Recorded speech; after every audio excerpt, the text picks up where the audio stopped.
Scholars, this is your Green Listen and Respond with Chrysanthemum by Kevin Hinkes. So first we're going to preview our text. So we collect clues before we get started by looking at the front and back covers, and then we're going to fill in our chart on our Respondent blog document. So the first question on the Respondent blog document says, what do you think this book is going to be about, and why do you think this? And there's 3 blanks. So I want you to think of 3 things that this book might be about. So on the front cover, it has this flower, and it has a little mouse, and then it says chrysanthemum. And then on the back, it has some information about the book, like who wrote it, and other books that have won the award that this book won, some things like that. So you could use this information to help you decide what you think this book might be about. Go ahead and take some time now and fill in that first section. Number 2. We're going to open, you've already opened this obviously because you're listening to it. You're going to follow along in the copied text as I'm reading. Right now we're going to be looking for characters and setting. So be thinking as I read about some characters and setting, and if you want you can pause at any time. You don't have to wait for me to pause. We're thinking we need 3 characters that we're going to add, and then what we know about those 3 characters. So I'm going to start reading. The day she was born was the happiest day of her parents' lives. She's perfect, said her mother. Absolutely, said her father, and she was. She was absolutely perfect. Her name must be everything she is, said her mother. Her name must be absolutely perfect, said her father, and it was. Chrysanthemum. Her parents named her Chrysanthemum. Chrysanthemum grew and grew and grew. And when she was old enough to appreciate it, Chrysanthemum loved her name.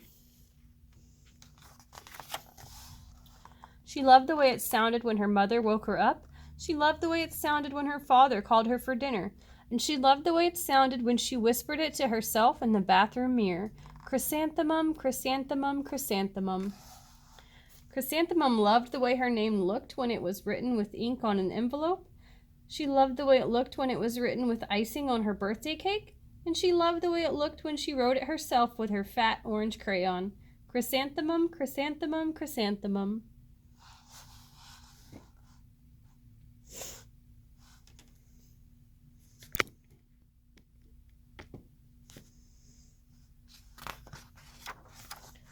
Chrysanthemum thought her name was absolutely perfect, and then she started school.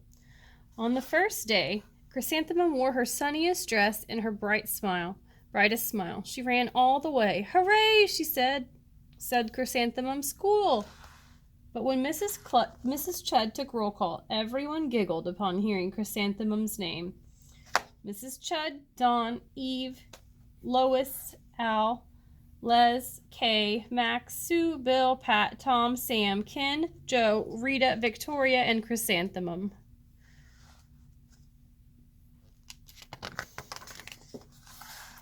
It's so long, said Joe. It scarcely fits on your name tag, said Rita, pointing. I'm named after my grandmother, said Victoria. You're named after a flower. Chrysanthemum wilted. She did not think her name was absolutely perfect. She thought it was absolutely dreadful. The rest of the day was not much better. During nap time, Victoria raised her hand and informed Mrs. Chud that Chrysanthemum's name was spelled with 13 letters. That's exactly half as many letters as there are in the entire alphabet, Victoria explained. Thank you for sharing that with us, Victoria, said Mrs. Chud. Now put your head down. Okay, readers, I want you to pause right here because I think we've gone through several different characters in several different settings. So I want you to go back to your Respondent blog document and fill that in. So you need 3 characters and things you know about them. And then we need to know what is the setting of the story, and then how does the setting match what is happening with the characters. Okay, let's finish up. If I had a name like yours, I'd change it, Victoria said, as the students lined up to go home. I wish I could, thought Chrysanthemum miserably. Welcome home, said her mother. Welcome home, said her father. School is no place for me, said Chrysanthemum. My name is too long. It scarcely fits on my name tag, and I'm named after a flower. Oh, pish, said her mother. Your name is beautiful, and precious, and priceless, and fascinating, and winsome, said her father. It's everything you are, said her mother. Absolutely perfect, said her father. Chrysanthemum felt much better after her favorite dinner, macaroni and cheese with ketchup, and an evening filled with hugs and kisses and parcheesi. That night, Chrysanthemum dreamed that her name was Jane. It was an extremely pleasant dream. The next morning, Chrysanthemum wore her most comfortable jumper. She walked to school as slowly as she could. She dragged her feet in the dirt. Chrysanthemum, chrysanthemum, chrysanthemum, she wrote. She even looks like a flower, said Victoria as Chrysanthemum entered the playground. Let's pick her, said Rita, pointing. Let's smell her, said Joe. Chrysanthemum wilted. She did not think her name was absolutely perfect. She thought it was absolutely dreadful. The rest of the day was not much better. During nap time, Victoria raised her hand and said, A chrysanthemum is a flower. It lives in a garden with worms and other dirty things. Thank you for sharing that with us, Victoria, said Mrs. Chudd. Now put your head down. I just cannot believe your name, Victoria said as the students lined up to go home. Neither can I, thought Chrysanthemum miserably. Ooh. Welcome home, said her mother. Welcome home, said her father. School is no place for me, said Chrysanthemum. They said I even look like a flower. They pretended to pick me and smell me. Oh, pish, said her mother. They're just jealous, and envious, and begrudging, and discontented, and jaundiced, said her father. Who wouldn't be jealous of a name like yours, said her mother. After all, it's absolutely perfect, said her father. Chrysanthemum felt a trifle better after her favorite dessert, chocolate cake with buttercream frosting, and another evening filled with hugs and kisses and parcheesi. That night, Chrysanthemum dreamed that she really was a chrysanthemum. She sprouted leaves and petals. Victoria picked her and plucked the leaves and petals one by one until there was nothing left but a scrawny stem. It was the worst nightmare of Chrysanthemum's life. Chrysanthemum wore her outfit with 7 pockets the next morning. She loaded the pockets with her most prized possessions and her good luck charms. Chrysanthemum took the longest route possible to school. She stopped and stared at each and every flower. Chrysanthemum, chrysanthemum, chrysanthemum, the flowers seemed to say.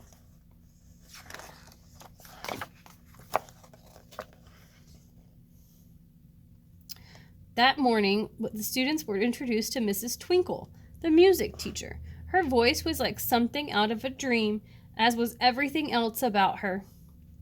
The students were speechless. They thought Mrs. Twinkle was an indescribable wonder.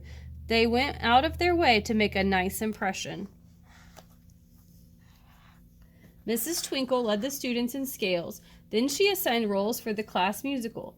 Victoria was chosen as the dainty fairy queen. Rita was chosen as the spiffy butterfly princess.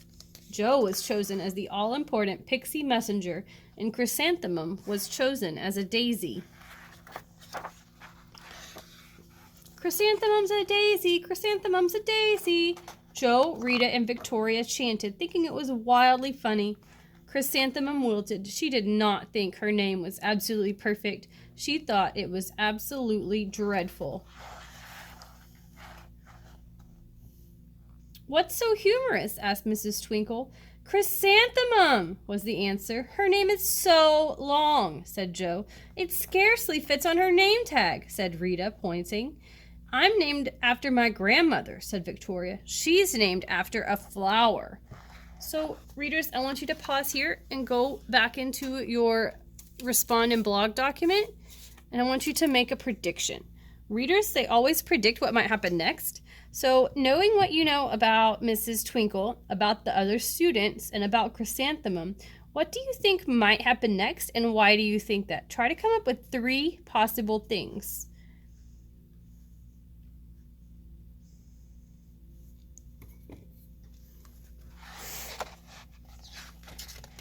Let's see if you were right. My name is Long, said Mrs. Twinkle. It is? Said Joe. My name would scarcely fit on a name tag, said Mrs. Twinkle. It would? Said Rita, pointing. And, said Mrs. Twinkle, I'm named after a flower, too. You are? Said Victoria. Yes, said Mrs. Twinkle. My name is Delphinium. Delphinium Twinkle. And if my baby is a girl, I'm considering Chrysanthemum as a name. I think it's absolutely perfect. Chrysanthemum could scarcely believe her ears. She blushed, she beamed, she bloomed. Chrysanthemum, chrysanthemum, chrysanthemum. Joe, Rita, and Victoria looked at Chrysanthemum longingly. Call me Marigold, said Joe. I'm Carnation, said Rita, pointing. My name is Lily of the Valley, said Victoria. Chrysanthemum did not think her name was absolutely perfect. She knew it. Overall, the class musical was a huge success. Chrysanthemum was absolutely perfect as a daisy. Victoria made the only mistake. She completely forgot her lines as the dainty fairy queen. Chrysanthemum thought it was wildly funny, and she giggled throughout the entire dance of the flowers. Eventually, Mrs. Twinkle gave birth to a healthy baby girl, and of course, she named her Chrysanthemum. Okay, readers, go ahead and finish up your respondent blog. The last question says visualize. Readers always think about how this story might look in their heads. So what do you think that the end of the story might look like, and why do you think this? So what do you think that musical that they were going to put on, what do you envision as how it would look? Then you're going to summarize. Readers think about the most important parts of a book. So in your own words, I want you to give me a summary of the story. So the story Chrysanthemum talks about, so name the characters, the main characters. Then in the beginning of the story, what happens? In the middle of the story, what happens? And in the end of the story, what happens then? Then you're going to close this Listen to Me, and you're going to open up Google Classroom and start a new post. You're going to select one of these options, either making connections or you're going to continue the story. So for making connections, you're going to think about, have you ever experienced anything like Chrysanthemum did? Have you ever seen anything like that in a movie or read it in a book? Or maybe it happened to a friend, or maybe it happened to you. So you're going to post about that. Or you could pick to do the story continued. What do you think would happen next if the book kept going? So you would make your post about how the story would continue on. And you could add a picture if you wanted to from the internet. And then post it on Google Classroom. Make sure that you turn this paper in. So at the top right of your document, it should say turn in. So click that button as soon as you finish everything. Once you've finished everything, then you can jump into Lexia, MobyMax, or IXL.